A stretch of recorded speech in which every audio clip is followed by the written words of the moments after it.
예수님께서 마태복음 6장 33절에서 너희는 먼저 그의 나라와 그의 의를 구하라. 그리하면 이 모든 것을 너에게 더하시리라고 하셨습니다. 예수님이 하신 이 말씀이 좋고 마음에 감동이 됩니다. 그래서 많은 성도들도 이 말씀을 기억하고 암송을 합니다. 찬양으로 만들어서 말씀이 시가 되고 시가 믿음의 사람들에게는 기도가 됩니다. 그런데 여러분, 이 말씀을 온전하게 이해하기 위해서는요, 예수님이 앞에 먼저 하셨던 말씀을 우리는 들어야 됩니다. 주님이 먼저 하셨던 말씀이 이렇습니다. 공중의 새를 보라. 심지도 않고 거두지도 않고 창고에 모아들이지도 아니하되 너희 하늘 아버지께서 기르시나니 너희는 그것들보다 귀하지 아니하냐. 너희가 어찌 의복을 위하여 염려하느냐. 무엇을 먹을까? 무엇을 마실까? 무엇을 입을까? 염려하지 말라. 이것은 다 이방인들이 구하는 것이라. 너희 하늘 아버지께서 이 모든 것이 너희에게 있어야 될 줄을 아시느니라고 말씀하셨습니다. 그러니까 결과적으로 보면 이 말씀은 예수님께서 책망하신 말씀입니다. 너희는 먼저 그의 나라와 그의 의를 구하라. 그리하면 이 모든 것을 너희에게 더하시리라. 사실 이 말씀만 들으면 지난 한 주간 동안 열심히 일하면서 성실하게 삶을 살아왔다고 해도 혹시 예수님께서 내가 이렇게 열심히 일하는 것 때문에 하신 말씀은 아닌지, 왠지 내가 하는 일에 대해서 마음이 더 무겁게 느껴지게 됩니다. 내가 이렇게 열심히 살아가는 게 하나님께는 불신앙적이고, 무엇을 먹을까, 무엇을 마실까, 무엇을 입을까를 염려하는 것 때문은 아닌 것인지, 만약에 내가 지금 한국에 있다면 그런 생각도 아마 해봤을지 모르겠습니다. 지금 하던 일을 잠깐 내려놓고 기도원을 가야 되나? 아니면 금식을 해야 되나? 아니면 작정 기도를 해야 되나? 하나님과 더 가까워지기 위해서 아마도 몸부림을 쳤을지 모르겠습니다. 여러분들은 이 말씀이 어떻게 다가오시는지요? 하지만 여러분, 이 말씀으로 인하여서 여러분들의 마음이 슬퍼지지 않으시기를 바랍니다. 예수님이 이 말씀을 전한 대상이 있으셨습니다. 마태복음 6장을 시작하면서 주님이 이렇게 말씀하십니다. 사람에게 보이려고 그들 앞에서 너희 의를 행하지 아니하도록 주의하라. 그리하지 아니하면 하늘에 계신 너희 아버지께 상을 받지 못하느니라. 그러므로 구제할 때 외식하는 자가 사람에게 영광을 받으려고 회당과 거리에서 하는 것 같이 너희 앞에 나팔을 불지 말라. 또 너희는 기도할 때 외식하는 자와 같이 하지 말라. 그들은 사람에게 보이려고 회당과 큰 거리 어귀에 서서 기도하기를 좋아하느니라. 그들을 본받지 말라. 구하기 전에 너희에게 있어야 할 것을 하나님 너희 아버지께서 다 아시느니라 라고 말씀하셨습니다.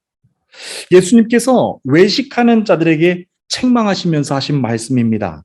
바리새인들, 그리고 서기관들, 그리고 그들을 추종하는 자들에 대해서 책망하신 말씀입니다. 아버지께서 이 모든 것이 너희에게 있어야 될 줄을 아시느니라.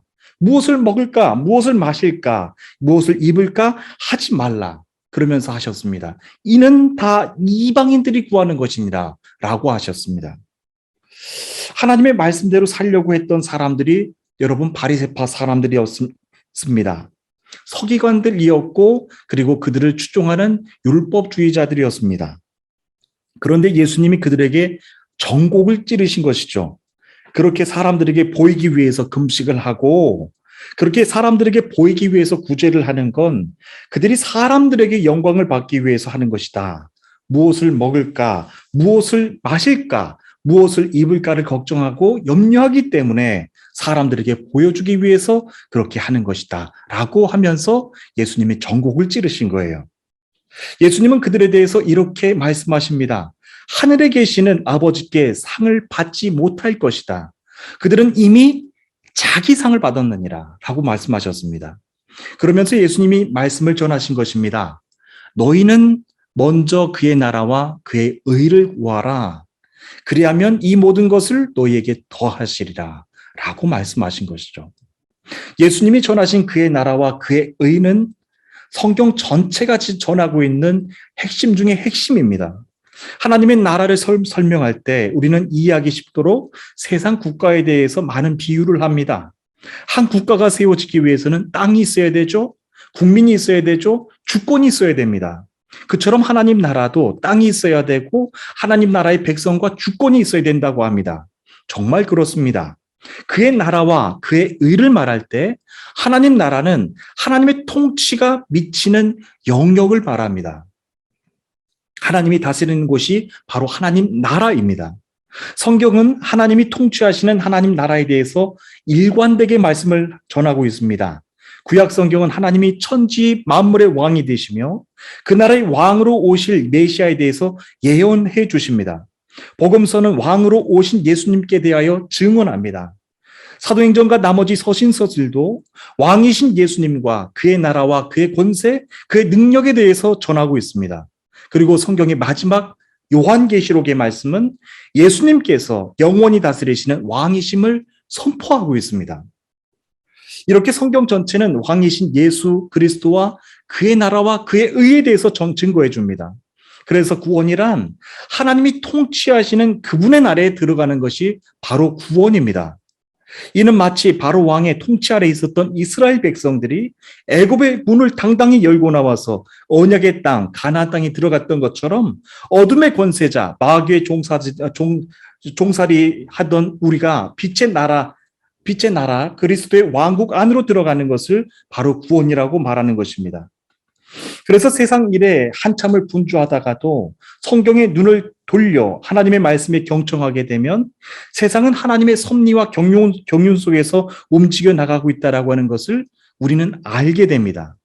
세상은 하나님의 구원의 역사를 전개시켜 나가는 무대에 불과합니다.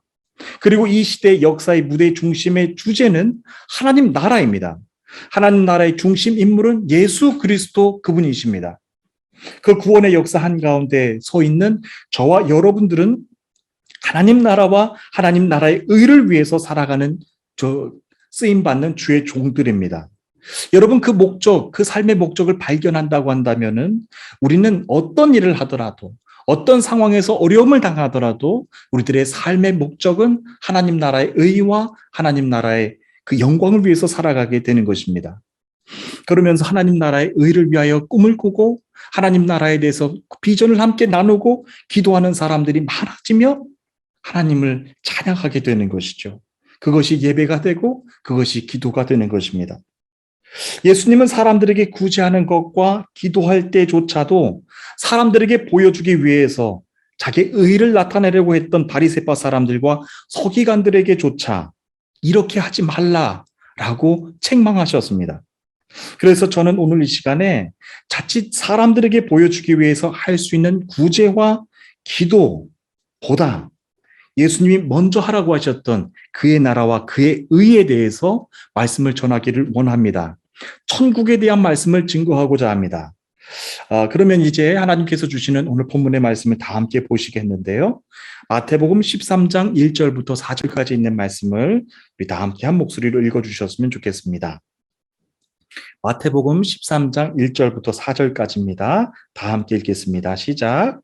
그날 예수께서 집에서 나가사 바닷가에 앉으심에 큰 무리가 그에게로 모여들거늘 예수께서 배에 올라가 앉으시고 온 무리는 해변에 서 있더니 예수께서 비유로 여러 가지를 그들에게 말씀하여 이르시되 씨를 뿌리는 자가 뿌리러 나가서 뿌릴새 더러는 길가에 떨어짐에 새들이 와서 먹어버렸고. 아멘.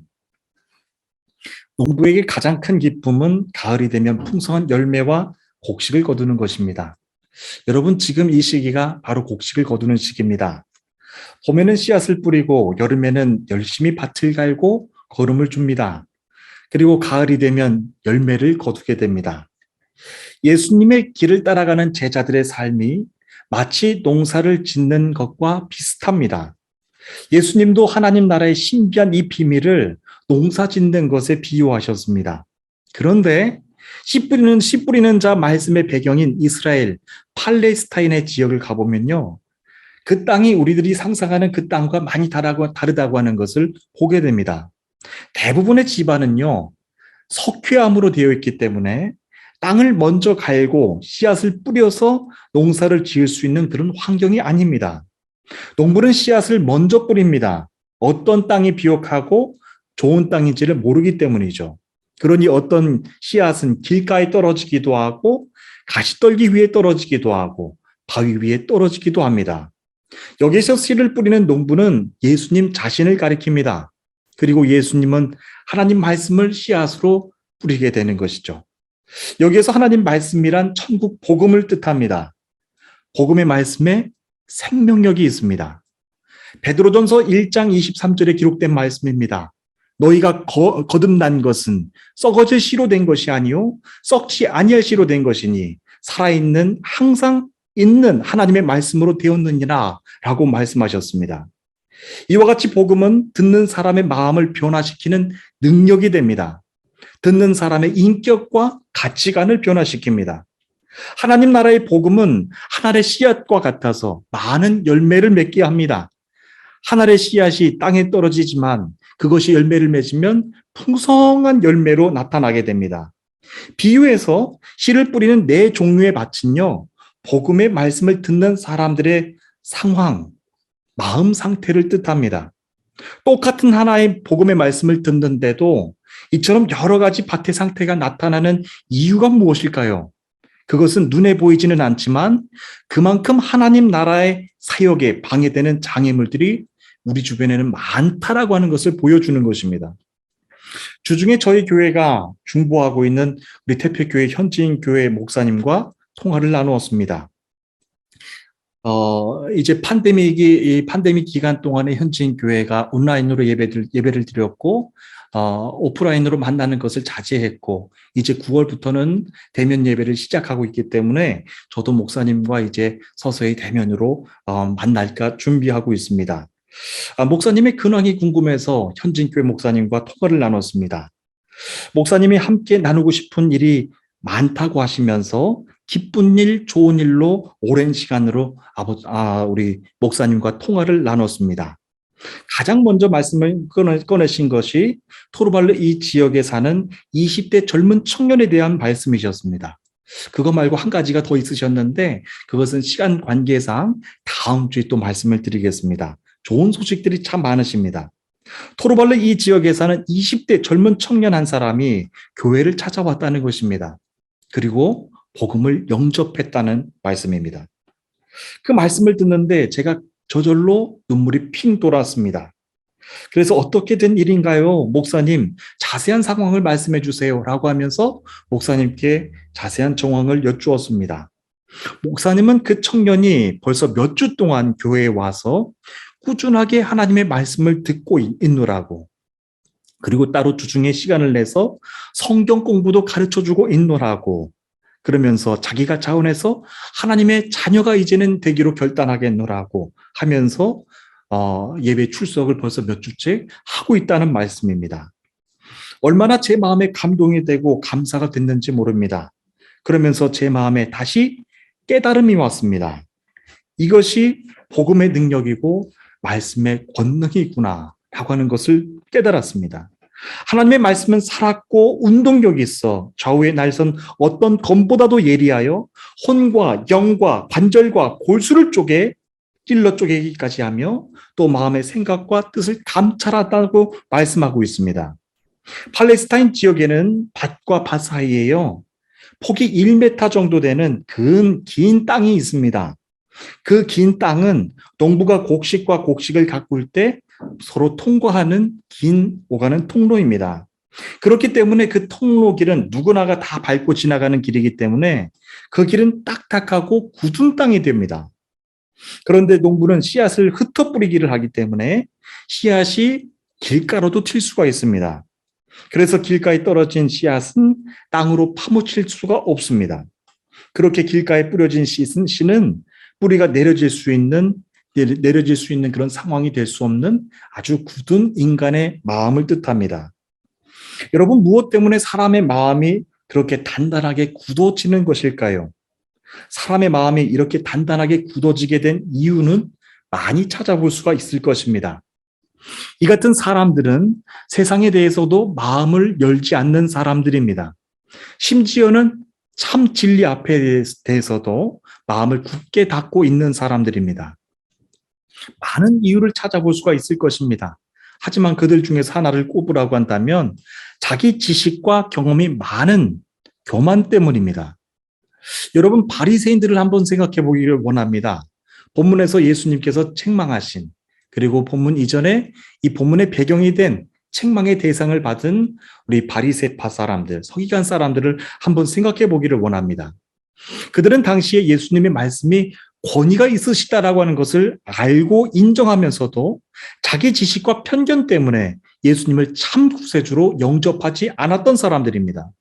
바리새파 사람들은 여러분들도 다 잘 아시다시피 처음부터 그렇게 율법주의로 시작했던 사람들은 아니었습니다. 바리새파 운동은요, 바벨론 포로기 동안에 성경으로 돌아가자고 하는 굉장히 복음주의적인 운동으로 시작이 됐습니다. 제사장들보다 일반 유대인들, 일반 보통 사람들이 더 많았습니다. 이스라엘 역사에서 가장 중요했던 시기 가운데 하나도 유대 민족이 포로 생활을 했던 바로 그때였습니다. 포로로 잡혀갔던 유대인들의 삶이 얼마나 비참했을까요? 시편 137편을 보면 당시 유대인들의 심정이 어떠했는지 가히 상상해 볼 수가 있습니다. 시편 137편은요, 히브리 노예들이 바벨론의 포로로 끌려가서 주의 날에 강가에서 울면서 쭈그리며 앉아서 불렀던 합창곡입니다. 이렇게 시작합니다. 우리가 바벨론의 여러 강변에 거기에 앉아서 시온을 기억하면서 울었도다. 바벨론 여러 강변에 앉아서 시온을 기억하면서 울었도다 라고 하면서 시작을 합니다. 하나님께 택함을 받은 유대 민족이지 않습니까? 그들은 바벨론 강가에 앉아서 다 울고 있는 것입니다. 시편 137편에서 그들은 회파된 예루살렘 성전을 바라보면서 울지 않았습니다. 그리고 언약의 땅, 가나안 땅을 바라보면서도 울지 않았습니다. 그들이 그렇게 울었던 것은요, 그렇게 강가에 앉아서 쭈그리면서 앉아서 울었던 이유는요, 시온을 기억하면서 울었다고 했습니다. 여러분, 시온이 예루살렘을 의미하고 언약의 땅, 가나안 땅을 의미하고 그런 것 아닙니다. 시온이 의미하는 특별한 의미가 있습니다. 시온은 예배와 관련된 시온, 그런 단어입니다. 당시 유대인들이 바벨론 강가에 앉아서 그렇게 다 같이 쭈그려 앉아서 울었던 이유가 바로 예배 때문이었습니다. 이전처럼 더 이상 예배를 드릴 수가 없는 자신들의 상황이 너무나도 비참했던 것이죠. 하나님을 예배하고 하나님을 찬양하는 것은요, 믿음의 사람들에게 있어서는 특권입니다. 저와 여러분들이 지금 예배를 드리는 것도 바로 특권입니다. 그런데 그 특권으로 받은 예배의 축복, 가장 큰 축복을 유대인들이 지금 드릴 수가 없는 거예요. 그 당시 유대인들은 예루살렘 성전, 무너진 예루살렘 성전을 보고 온 것이 아니라 무너진 예배를 보고 그들은 통곡하면서 울었던 거예요. 시편 137편 4절에서 그들의 고통을 이렇게 전하고 있습니다. 우리가 어찌 이방 땅에서 여호와의 노래를 부를까? 라고 하면서 전하고 있습니다. 그처럼 포로의 신분에서 예배를 잃어버렸던 유대인들은 서서히 세상 문화까지 닮아가기 시작했습니다. 이스라엘 백성들은 그리스와 로마 문화가 섞인 이방 문화 영향을 받아서 하나님을 믿는 믿음까지도 변질되기 시작했습니다. 여러분, 그때 시작됐던 운동이 바로 바리새파 운동입니다. 바리새 운동은 다른 것이 아니었습니다. 성경으로 다시 돌아가자. 안 된다. 성경으로 다시 돌아가자. 이방 문화를 받아들이고 우상 문화를 받아들이고 우리는 언약의 민족이잖아. 우리는 하나님의 약속의 민족이잖아. 성경의 민족이잖아. 라고 하면서 성경으로 돌아가자고 했던 것이 바로 바리새파 운동이었습니다. 그들은 철저하게 다시 모세 오경을 외우고 암송하기 시작했습니다. 그리고 철저하게 일주일에 꼬박 2번을 금식하면서 하나님을 기억했습니다. 그들의 경건이 너무나도 엄격해서 유대인들 사이에서도 떨어져 나가는 사람들이 있었을 정도였습니다. 그러니까 바리새파 운동이 얼마나 경건했으며 얼마나 하나님의 말씀을 중심하고 사모했던 그런 모임이었을까요? 곰곰이 생각해 보면 바리새파 사람들이야말로 하나님의 말씀을 정말로 사랑했던 사람들이었습니다. 하지만 하나님을 사랑했던 그 마음도요, 너무나도 강했던 나머지 그들은 스스로 만든 율법 안에 갇히고 말았습니다. 지난번에도 말씀을 드렸지만 하나님께서 제정해 주신 계명은 10계명이었지 않습니까? 그런데 그들이 새로 만들고 또 만들고 또 만든 율법은 600개가 넘는 율법을 만들어 버렸어요. 10계명도 부족해서 하나님을 더 사랑하고 싶어서 만든 계명이 600개가 더 넘는 거예요. 그런데 그 600개 넘는 율법 안에 그들은 스스로 갇히고 말았습니다. 그리고 자기가 알고 있는 모세 오경 말씀 외에 다른 것들은 다 마음에서 차단해 버렸습니다. 결국에는 그들이 알고 있는 성경 지식과 편견, 그리고 자기네들이 만들어 놓은 율법의 조항 안에 갇히면서 마치 구주도 영접하지 않는 아주 강팍한 민족으로 변질되었던 것이죠. 나중에는 그 굳은 마음 때문에 복음의 주님을 알아보지도 못하고 그들은 여전히 온건한 그렇게 완강한 사람들로 남아 있는 모습을 보게 됩니다. 예수님은 십자가에 못 박는 데까지 내어놓았던 사람들이 바로 그 사람들입니다. 이렇듯 길가에 뿌려진 땅 아래 씨는 내려지지 못하고 결국 새들이 와서 다 먹어버립니다. 살아계신 하나님의 말씀을 자기의 굳은 신앙 때문에 온전하게 받아들이지 못하는 사람들입니다. 예수님은 이어서 두 번째 비유를 말씀하시는데요. 우리 마태복음 13장 5절 6절 말씀을 다 함께 읽겠습니다. 13장 5절 6절에 있는 말씀입니다. 다 함께 읽겠습니다. 시작. 더러는 흙이 얇은 돌밭에 떨어짐에 흙이 깊지 아니하므로 곧 싹이 나오나 해가 돋은 후에는 타서 뿌리가 없으므로 말랐고. 아멘. 첫 번째 씨앗도 참 가슴이 아픈 것이지만 두 번째 씨앗도 마찬가지입니다. 두 번째는 돌밭에 뿌려진 씨앗입니다. 팔레스타인 지역은 아까도 말씀드린 대로 석회석으로 이루어진 지역입니다. 석회석 돌들이 참 많았습니다. 겉으로 보면 밭인데도 한가운데 큰 안반이 걸려있는 경우가 많습니다. 이런 땅에 씨앗을 뿌리면 싹은 빨리 나옵니다. 그런데 뜨거운 햇볕 때문에 곧 뿌리가 마르고 시들어서 죽어버립니다. 이것은 말씀을 듣고서 즉시 기쁨으로 받아들이지만 뿌리가 없어서 환난과 시험이 오게 되면 뿌리가 없어서 곧 넘어지는 사람들을 의미합니다. 여러분, 사도 바울은 옥중에서 디모데 후서를 쓰면서 자신의 제자였던 데마에 대해서 이렇게 가슴 아픈 편지를 씁니다. 데마는 이 세상을 사랑하며 나를 버리고 데살로니가로 갔다. 데마는 사도 바울을 만나서 복음을 받아들였던 사람이었습니다. 받은 은혜에 너무나도 감격해서 하나님 나라에 헌신했던 사람입니다. 그래서 바울과 함께 선교 여행도 떠났습니다. 복음 때문에 당하는 고난도 그는 기꺼이 인내했습니다.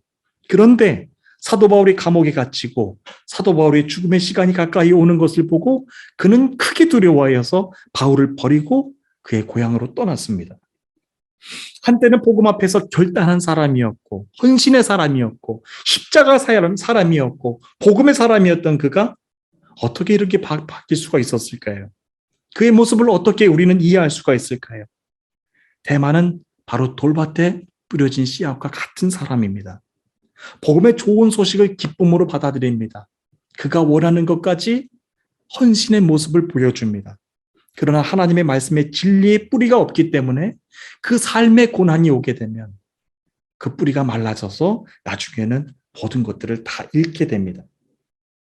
결국에는 복음 때문에 환난이나 박해를 당하는 때가 찾아오게 되면 잠시 그 믿음을 견디다가 복음을 버리고 넘어지는 사람들입니다. 이들에게 가장 힘든 것이 있습니다. 자신이 겪고 있는 상황에 대해서 말씀으로 해석할 힘이 없는 사람들입니다. 그래서 자꾸만 이들의 특징은 자꾸만 사람들을 찾아갑니다. 사람들을 찾아가서 사람들을 위로해주는 말을 듣고 더 의지하고 그 말을 따라가게 됩니다. 그러나 사람이 해주는 위로는 언젠가는 다 실망으로 끝나게 됨을 알게 되는 것이죠. 특별히 믿음의 성도들 간에 시험이 드는 경우가 바로 이러한 경우입니다. 말씀의 뿌리가 없어서 자꾸만 사람의 말에 의존하는 사람들이 있습니다. 그러다가 아무 일도 아닌데도 사단이 중간에서 개입을 합니다. 서운한 마음을 주고 의심하는 마음을 주고 나중에는 미워하는 마음을 줘서 처음에 위로해줬던 그 마음까지도 다 자기를 무시했다고 하면서 믿음의 관계가 다 깨지고 분열되게 됩니다. 결국에는 자기 믿음까지도 다 버리고 주변에 있는 믿음의 관계들마저 다 깨지고 없어지는 사람들입니다. 그래서 믿음의 성도들에게 가장 중요한 것이 있습니다. 어려울 때 서로 위로해주고 사랑으로 도와주는 것 너무 중요하고 좋은 것입니다. 그러나 말씀의 반석 위에서 믿음의 사람이 세워지는 것이 더 중요하고 더 필요합니다. 이제 몇 주밖에 지나지는 않았지만 시간이 얼마나 참 귀한 시간을 보내고 있는지 모릅니다. 우리가 수요일마다 온라인으로 모여서 성경을 읽고 은혜를 나누는 시간을 갖고 있지 않습니까? 저는 그 시간이 얼마나 참 은혜가 되고 기대했던 것보다 더 많은 은혜를 받아서 제 영혼이 기쁜 것을 고백하고 싶습니다. 저는 그 시간이 정말로 기다려집니다. 우리가 나누는 전체 주제가 똑같이 성경 말씀 안에서 나오는 것이기 때문에 생각이 하나로 통일이 됩니다. 고민이 하나로 통일이 되고 해답이 성경 안에서 하나가 되게 됩니다. 저는 여러분 모두가 말씀의 반석 위에서 저와 여러분들의 신앙이 올곧하게 세움받는 주의 거룩한 성도들이 되시기를 간절히 축복하는 것입니다. 똑같은 성경 말씀 안에서 토론하고 똑같은 성경 말씀 안에서 고민하고 똑같은 성경 말씀 안에서 함께 눈물을 흘리면서 해답을 찾는 것입니다. 그럴 때 하나님께서는 우리들에게 귀한 말씀으로 다시 믿음의 사람들을 일으켜 세워주는 것을 보게 되는 것이죠. 말씀을 시작할 때 우리 현진교회 말씀을 이제 전해드렸는데요. 이 현진교회 말씀을 다시 한번 전해드리면서 오늘 전해드리는 말씀을 이제 마치고자 합니다. 말씀이 정말 중요합니다. 여러분, 우리가 한국어 예배를 드리는데 우리가 만약 터키어로 예배를 드린다고 한다면 똑같은 말씀이라고 할지라도 우리는 이해하지 못하고 말씀의 뿌리조차 내릴 수가 없습니다. 그렇기 때문에 우리는 한국어 예배를 드리면서 내 자신의 믿음을 키워나가는 것이 매우 중요합니다. 믿음의 뿌리 없이 그 어떤 일도 그 어떤 사역도 할 수가 없습니다. 뿌리가 단단하게 내려진 이후에 내 주변에 있는 현지인 교회를 돌보게 되면 그들이 하는 헌신과 그들이 하는 희생에 대해서 더 우리는 축복해 줄 수가 있고 더 넉넉함으로 그들을 덮어줄 수가 있게 됩니다. 우리 역시도 현지인 교회를 돕고 있는 사역을 하고 있는데 목사님이 하시는 그 사역들을 보게 되면 우리가 언어로 할 수 없는 그 사역 이상을 그분이 하게 되는 것을 보게 됩니다. 정말로 큰 축복이지 않을 수가 없습니다. 그런데 오늘 저에게 주시는 그 영적인 감동은 하나님의 말씀의 권세, 하나님의 말씀의 권능입니다. 저는 바라기는 정말로 오늘 드려지는 이 예배를 통하여서도 여러분들에게 주시는 영적인 메시지가 여러분들 영혼 안에 단단하게 세워지게 되기를 간절히 축복합니다. 그래서 날마다 말씀을 묵상할 때마다 이 말씀이 좋아서 울게 되고 이 말씀이 좋아서 성도들과 함께 고민하게 되고 말씀 안에서 함께 해답을 찾아가는 저와 여러분 되시기를 간절히 축복하는 것입니다. 이제 여러분들께 한 가지 기도를 부탁드립니다. 이제 예배가 마쳐지게 되면 다시 제가 현지인 교회로 가서 목사님과 함께 이 정황에 대해서 자세하게 이야기를 나눌 것입니다. 그리고 목사님이 얼마 전에 또 한 가정을 지금 방문하면서 복음을 전하고 있다고 하셨는데 저희는 이렇게 예배를 드리지만 주변에서 이렇게 현지인 교회를 돕는 사역을 이어가고 있습니다. 그런데 여러분들께 이렇게 기도를 부탁드리는 이유는 우리들의 영혼이 하나가 되어서 현지인 교회를 돕고 중보하는 데 있어서 그들의 영혼이 깨어서 주님을 영접하는 일이 나타날 수 있도록 여러분들께 기도를 간곡하게 부탁하는 것입니다. 그래서 제가 오후에 현지인 교회를 방문하고 또 이야기를 나누고 또 성령이 주시는 그 지혜로 말미암아 우리가 할 수 있는 일은 또 무엇인지 또 함께 이야기를 나누게 될 것입니다. 그럴 때 하나님께서 귀한 사역에 또 중보자를 또 보내주시고 우리가 도울 수 있는 것들은 또 함께 돕는 그런 기쁨이 여러분 모두에게 또 넘치게 되기를 간절히 소원하면서 말씀을 드리는 것입니다. 열매를 맺는 계절입니다. 얼마나 기쁨이 되고 얼마나 기다렸던 계절이었습니까? 우리 영혼을 다시 한번 점검해 보기를 원합니다. 세상 일로 염려하고 걱정하는 일은 없는지. 하지만 예수님이 말씀해 주신 것처럼 우리는 먼저 그의 나라와 그의 의를 구해야 됩니다. 우리가 필요한 것들은 다 하나님이 아시고 채워주신다라고 말씀해 주셨습니다. 여러분들에게 귀한 삶의 기쁨과 평안이 가득 넘치시기를 축복하면서 다 함께 기도하시겠습니다.